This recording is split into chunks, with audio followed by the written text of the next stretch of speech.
साहेब असे चुकीचे narrative set करू नका.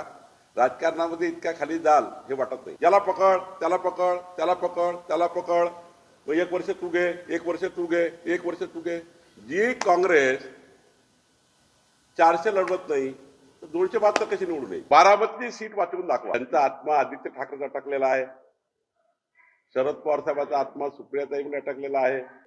माझा उद्धव ठाकरेला खुला चॅलेंज आहे संभाजीनगर मधून. त्यांना सवयच नाही जनसेवा करायची, त्यांना सवयच नाही 7 वाजतापासून रात्री 1 वाजेपर्यंत काम करायची. सवय नसलेल्या नेत्यांनी महाराष्ट्र पुढे नेऊ शकत नाही. मोदीजींच्या नावाची सुप्त लाट या महाराष्ट्रात आहे, त्यामुळं जागा वाढतील, जागा कमी होणार नाही. पर्सेंटेज ऑफ व्होट जेव्हा 6 वाजता शेवटची रांग संपतं तेव्हा 8 वाजेपर्यंत 9 वाजेपर्यंत जेवढे लोक 6 वाजता आले ते लांबत लांब 8 साडेआठ पर्यंत मतदान होत असतं. त्यामुळे ती पर्सेंटेज शेवटी डिक्लेअर होतं. त्यामुळे पवार साहेब असे चुकीचे नरेटिव्ह सेट करू नका. राजकारणामध्ये इतक्या खाली जाल हे वाटत नाही. खरं तर शरद पवार साहेबांचं आयुष्यच हे आत्म्यासारखं फिरत राहिलं आहे. आणीबाणीच्या काळानंतर 77 मध्ये त्यांनी काँग्रेसशी धोका केला, 80 मध्ये काँग्रेसला धोका दिला, त्यानंतर भारतीय जनता पार्टीसोबत अनेक वेळा येण्याचा प्रयत्न केला. मग त्या ठिकाणी त्यांच्या आयुष्यामध्ये त्यांचं जीवन हे फोडाफोडीच्या राजकारणातलं, घर फोडाफोडीचं राजकारण, पक्ष फोडाफोडीचं राजकारण, घराघरामध्ये 2 भाग करणे. शरद पवार साहेबांना मोदीजी महाराष्ट्रात फिरतात म्हणून शरद पवार साहेबांना आणि त्यांच्या एमव्हीला महाविकास आघाडीला पडता भुई कमी झाली आहे आणि म्हणून ते मोदीजीवर टीका करताय. 240 काँग्रेस लढताय, निवडून किती येतील आणि मग पंतप्रधान कसे बनतील? असेच बनतील ना. याला पकड, त्याला पकड, त्याला पकड, त्याला पकड, मग 1 वर्ष तू घे, 1 वर्ष तू घे, 1 वर्ष तू घे. जी काँग्रेस 400 लढवत नाही तर 272 कशी निवडून येईल? बारामती सीट वाचवून दाखवा. सध्या त्यांचा जीव अटकलाय बारामतीमध्ये, ते महाराष्ट्रात कुठे फिरत नाही आहे. सध्या बारामती त्यांचा शेवटचा प्रदेश झाला आहे. म्हणजे बारामतीचा इंडिया झालाय, बारामतीचा आता महाराष्ट्र झालाय. त्यांना महाराष्ट्रात आम्हाला दुर्दैव वाटतं, त्यांना बारामतीच्या बाहेर ते निघू शकत नाही. मोदीजी पंतप्रधान पदाचे स्वतः उमेदवार आहेत. स्वतः या देशाची सेवा केली 10 वर्ष. जेवढं जास्त जनतेला मोदीजी भेटतात त्यांना तेवढी ऊर्जा मिळतं.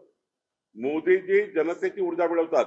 मोदीजी जनतेला थेट बोलतात आणि मला तर अभिमान वाटतो अशा पंतप्रधान महोदयाचा. उद्धव ठाकरे यांनी टीका केली की महाराष्ट्रात वगळलेले आत्मे फिरतायत, माझ्या महाराष्ट्राला लुटण्याचं काम करतायत. मी आता शपथ घेतोय की यांना महाराष्ट्र लुटू देणार नाही, असं त्यांनी टीका केली. उद्धव ठाकरेबद्दल काय बोलावं? त्यांचा आत्मा आदित्य ठाकरेचा अटकलेला आहे. शरद पवार साहेबांचा आत्मा सुप्रियाताईंकडे अटकलेला आहे आणि आदित्य ठाकरेंना सेटल करण्याकरता ते उद्धव ठाकरे आता निवडणुकीच्या काळात थोडे बाहेर निघाले. पुन्हा दरवाजा बंद होईल. जसे राहुल गांधीला सवय आहे ना की इलेक्शन झालं इटलीमध्ये जायचं, युरोपमध्ये जायचं, लंडनमध्ये जायचं, आराम करायचा.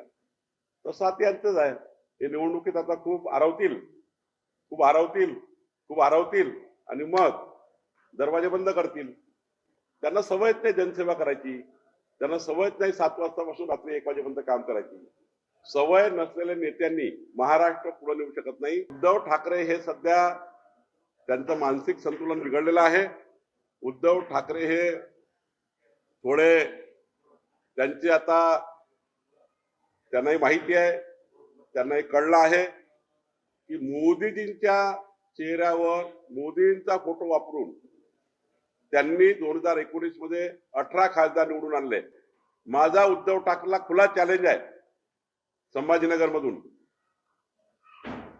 उद्धव ठाकरेंनी आता 18 खासदार निवडून आणावे, नाहीतर दुकान बंद करावं. उद्धव ठाकरेंनी 18 खासदार निवडून आणावे.